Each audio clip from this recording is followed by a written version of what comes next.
예, 여러분 안녕하세요. 문선생입니다. 오늘 4월 27일 수요일이고요. 오늘의 주요한 경제 뉴스는 역시 부동산, GTX 라인 이상기류, 의왕, 안산, 안양, 집값 3억까지 뚝, 3억씩 떨어졌다는 이야기입니다. 좀 다소 약간 좀 자극적이죠. 3억.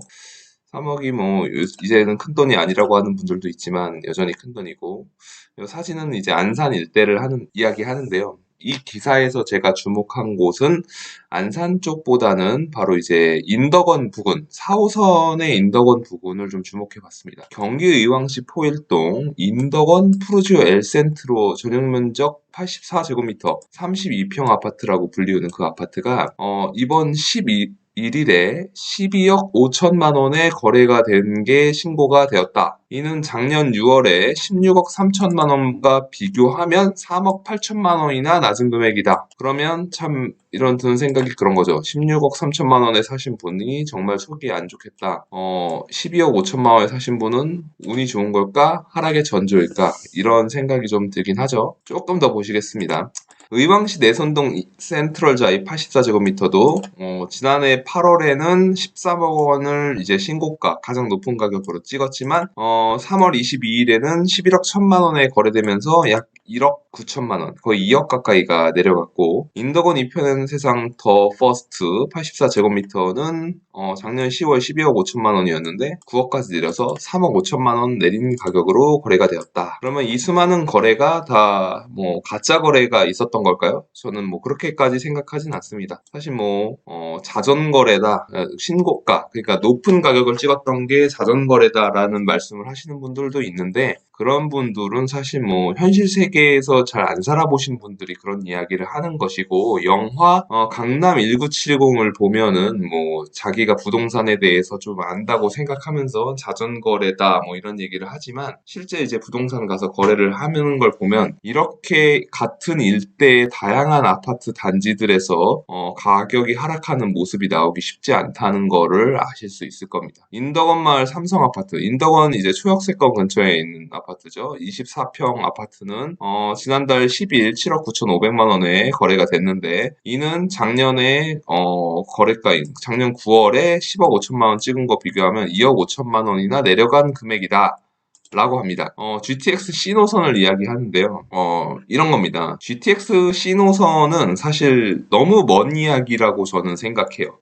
대부분의 사람들이 지금 인덕원이 사실 작년 2021년 초부터 엄청나게 급상승을 했습니다. 그렇게 급상승을 하니까 사람들이 이게 GTX가 들어온 데서 오르는구나라고 생각을 하고, 혹자는 이거를 믿고 사는 사람들도 있었을 것이라고 생각을 하는데요. 저는 사실 그거보다 더 중요한 것들을 좀 짚어보고 싶은 게 있습니다. 2021년에 왜 그렇게 경기권의 주요 단지들이 가격이 올랐느냐? 2020년 7월에 무슨 일이 있었죠? 그때 임대차 3법이 통과가 되면서 임대 가격을 급등시키는 일들이 일어났습니다. 그러니까 기존의 매물들은 계약갱신 청구권으로 5%만 인상된 가격으로 처리를 함으로써 그 연장되는 매물들이 시장에 나오지 않고 소수의 물건들만 나왔고, 그럼으로써 그 소수의 물건들이 경쟁하지 않으면서, 그러니까 매물이 적어지니까 경쟁할 필요가 없는 거예요. 가격을 더 받아도 되는 상황이 된 거예요. 그러니까 어쨌거나 전세 수요는 꾸준히 증가하는 게 추세인데, 왜냐하면 신혼부부들도 계속해서 만들어지고 가구 분파나 뭐 이사를 통한 전세입자는 계속 증가하는 추세인데, 예를 들어서 신규 가구들이 만들어지는 대비해서 이 시장에 풀리는 전세 유통 물량의 감소 속도가 더 빨랐기 때문에 전세 가격이 급등을 했습니다. 말하자면 100집이 조금씩, 뭐 예를 들어서 10%씩 올려주면서 끝낼 수 있는 전세가 상승을 그 90집을 5%만 올려준 그것 때문에 이런 상승 압력이 소수의 집들로 해서 집중되면서 쭉 올라가는 그런 현상이 나타났거든요. 그래서 임대차 3법이 전세 가격을 끌어올렸습니다. 제가 이렇게 임대차 3법에 대해서 길게 이야기하는 이유는 며칠 전 기사에서 서울에 있던 사람들이 경기권으로 전입한 사례가 계속 최다 숫자를 경신하고 있다라고 하는 뉴스를 보았기 때문입니다. 서울에서 감당하지 못하는 전세가를 거를 느끼는 사람들이 경기권, 상대적으로 서울 접근성이 매우 좋으면서도 가격이 저렴한 지역으로 빠져나가는 그런 가구들이 굉장히 늘어나고 있거든요. 그 중에 하나가 이 인덕원 일대입니다. 그럼 이 인덕원 일대를 좀 같이 보겠습니다. 인덕원이 어떤 동네냐면요. 사람들이 이제 인덕원 하면 되게 멀다고 생각하고, 제가 늘 강조하는 건데, 서울에 사는 분들은 그런 생각을 해요. 서울 밖으로 나가면은 낭떠러지다. 콜럼버스 대항해 시대처럼 저쪽에 가면 바다 끝에는 계곡처럼 떨어지는 곳이 있고, 그 배가 떨어지면 괴물이 잡아먹는다라고 생각하는 것처럼, 서울에서 한 발자국이라도 밖으로 나가면 시골인 줄 알아요. 농촌인 줄 알아요. 근데 사실 그렇지 않거든요. 여러분들이 과천 이야기하시면 멀어, 경기도잖아라고 하지만, 제가 특별히 언급은 안 하겠지만, 서울의 강북의 끝에 있는 구들보다 강남에 대한 접근성은 과천이 훨씬 더 가까워요. 지리적으로도 가깝고 교통도 훨씬 더 가까워요. 그리고 031을 쓰는, 지역번호 031을 쓰는 성남의 판교도 경기도이기 때문에 너무 멀다고 하지만, 사실은 강남역까지 13분이면 도착하는 사실상 강남권이거든요. 그러니까 이 사람들이 자동차와 지하철로 이동하는 것을 간과하고 행정구역인 경기도에만 매몰이 되니까 자꾸 경기도가 오르는 게 이해가 안 가는 겁니다. 그런데 제가 이 부분을 사실 18년도, 19년도 이런 당시에 인덕원 근처의 숲속마을이라든가 동편마을에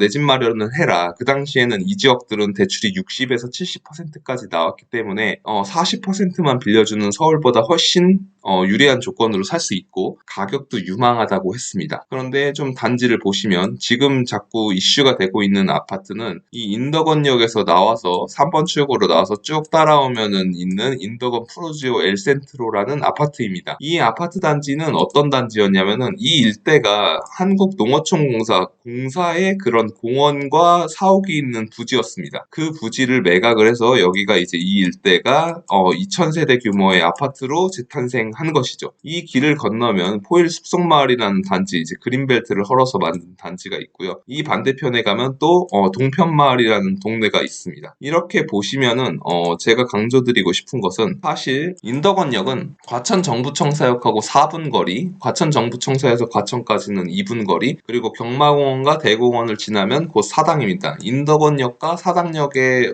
전철로서의 시간은 16분밖에 소요가 되지 않습니다. 사실상 서울이죠. 그런데 이 지역이 인덕원 대우 아파트, 그리고 인덕원 마을 삼성 아파트, 이 일대가 초역세권임에도 불구하고 3호 아파트까지 굉장히 저렴한 가격을 형성했기 때문에 서울에서 5억대의 전세금을 지불하고 있다가 이제는 7억에서 8억까지 지불해야 되는 분들은 여기 와서 그냥 내가 거주할 집을 마련하자라는 식으로 등기를 굉장히 많이 쳤습니다. 그렇게 많이 치게 되니까 이 일대 가격들이 쭉 올라갔는데, 사람들이 몰려들면서 가격이 올라가면 인덕원역에 GTX-C가 들어온다고 해가지고 또 호재라고 하면서 패닉바잉 증세가 이 동네에서도 일어난 거죠. 그러니까는 쉬지 않고 가격이 올라갔습니다. 그러면 2020년에 첫 번째 파동으로 임대차 3법이 있었고, 2020년 코로나 사태 이후에 정부가 지속적으로 저금리 정책을 폈기 때문에 거의 0.5%에 가까운, 거의 사실상 제로인 금리로 유동성을 풀어제끼니까 전세 가격도 올라가고 매매 가격도 폭등했습니다. 그런 폭등세 때문에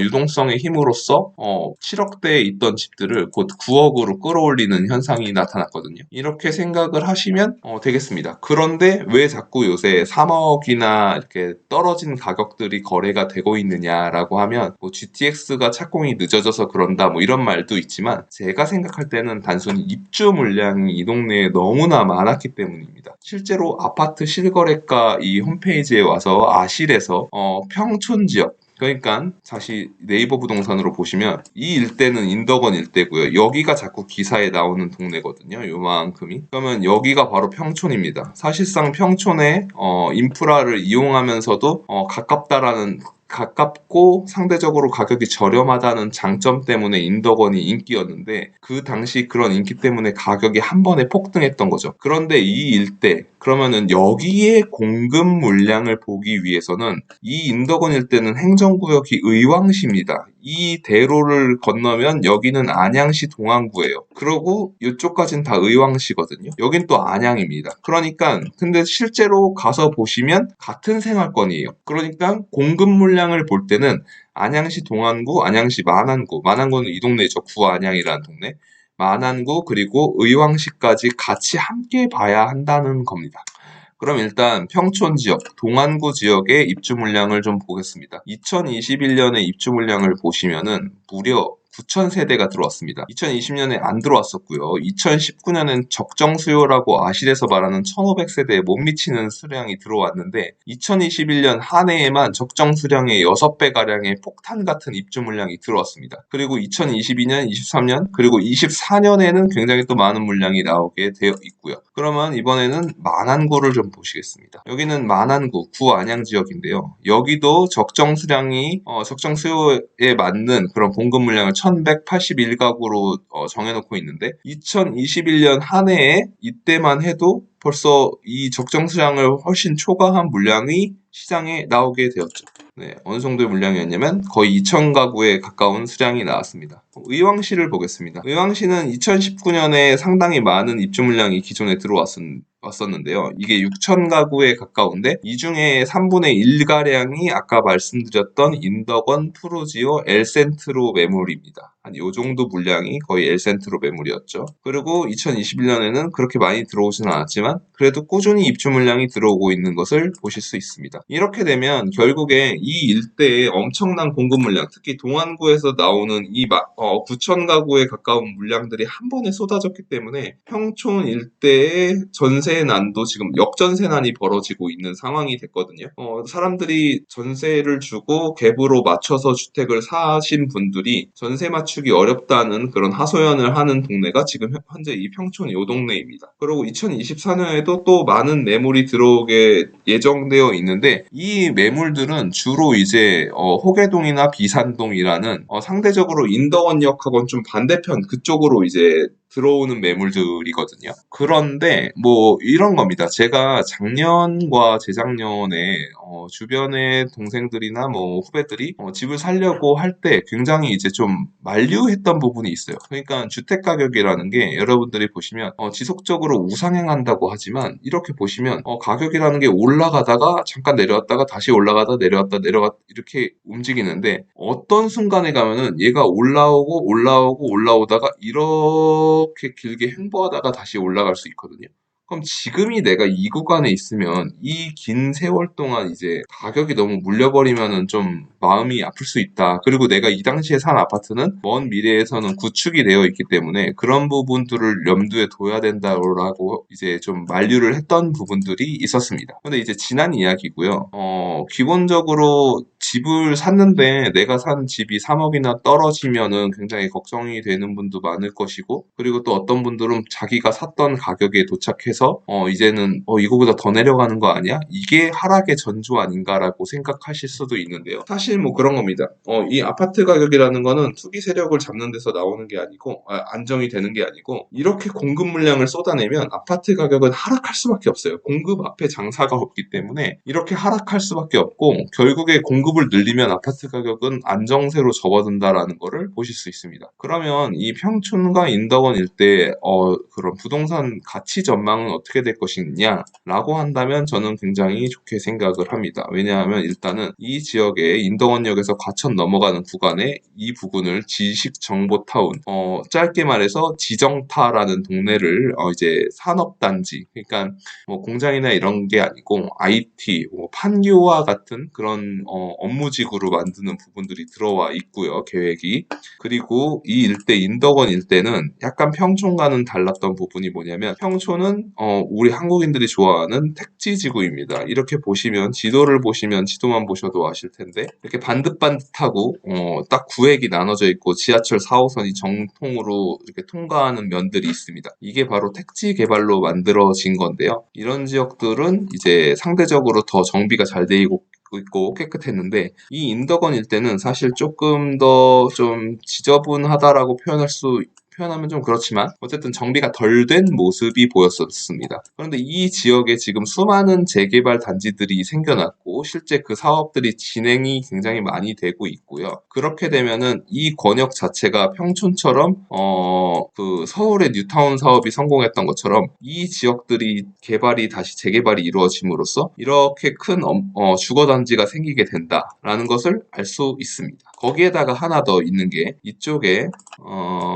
안양 종합운동장이 있는데 3호 뉴타운 아파트 일대로 재건축 물량이 있습니다. 이 관양동 지역에 재건축 물량이 있는데요. 여기 관양 현대아파트는 제가 알기로는 현대산업개발 아이파크가 수주한 아파트로 알고 있고요. 이쪽 3호 1차나 6차 아파트도 재건축에 들어가고 있습니다. 그렇게 보시면 이 일대도 또 재건축으로 다시금 새로운 신축들이 들어선다는 것을 알 수 있죠. 그렇게 되면은 조금 더 멀리서 도시를 조망해 보시면 이쪽 안양역 일대에 진흥 아파트도 이제 재건축을 해서 이 동네도 재건축이 되고 있고, 이 안양 4동과 5동, 6동 일대를 지금 재개발 사업을 꾸준히 작게 계속 추진하고 있습니다. 그러면 시간이 지나면 이 안양이 재개발이 되고 이쪽엔 이제 메가트리움이 있죠. 레미안 메가트리움 엄청난 대단지가 위치해서 평촌과 안양 사이를 연결해주는 대단지로 만들어졌고요. 그리고 이 일대에 평촌 더샵 아이파크와 어바인 퍼스트 아파트 단지가 또 신축촌으로 지금 구성이 됐습니다. 그리고 이 인덕원 일대도 재개발이 완료되고 신축들이 들어오면서 완성이 됐고, 이쪽에 숲속마을 일대가 있고, 여기에 동편마을이 신축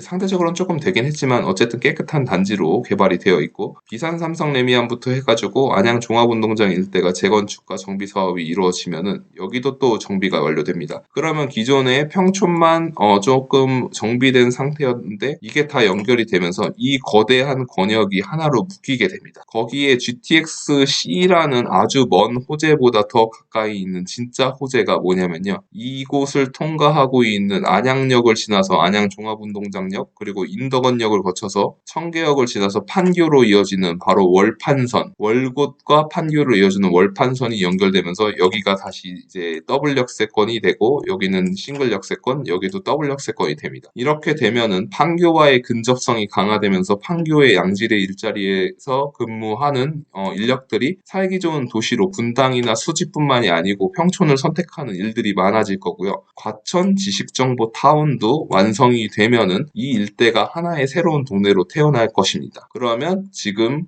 거기 평촌, 인덕원, 안양, 경기도 아니야 라고 했던 사람들은 상상하지 못했던 모습을 볼 거고요. 그분들도 최근에 광교에 찾아가서 와, 여기 이렇게 좋은데 서울보다 훨씬 좋다라는 말을 했던 것처럼 이 일대에 와서 그런 이야기를 할 때가 올 거라고 생각이 듭니다. 다만 조금 내가 너무 무리해서 신고가를 사거나 한다면 오랜 기다림이 필요하기 때문에 그런 부분은 좀 감안하고 염두에 두셔야 할 것 같습니다. 네, 오늘은 이 GTX 라인 이상기류라고 해서 단순히 이제 3억이 떨어졌다라는 기사 속에서 우리가 이 평촌이라는 지역을 어떻게 바라봐야 되는지에 대해서 같이 살펴보았습니다. 너무 심란해들 하지 마시고요. 뭐 언젠가 좋은 날이 있고 뭐 인생의 좋은 경험이라고 다 생각하면서 지금 미국 시장도 어렵고 한데 그래도 좀 날씨는 좋으니까 어쨌든 우리는 좀 이런 걸 즐기면서 잘 살았으면 좋겠습니다. 네, 오늘 하루도 즐거운 하루 되시고 영상 잘 보셨다면 좋아요와 구독하기 부탁드립니다. 고맙습니다.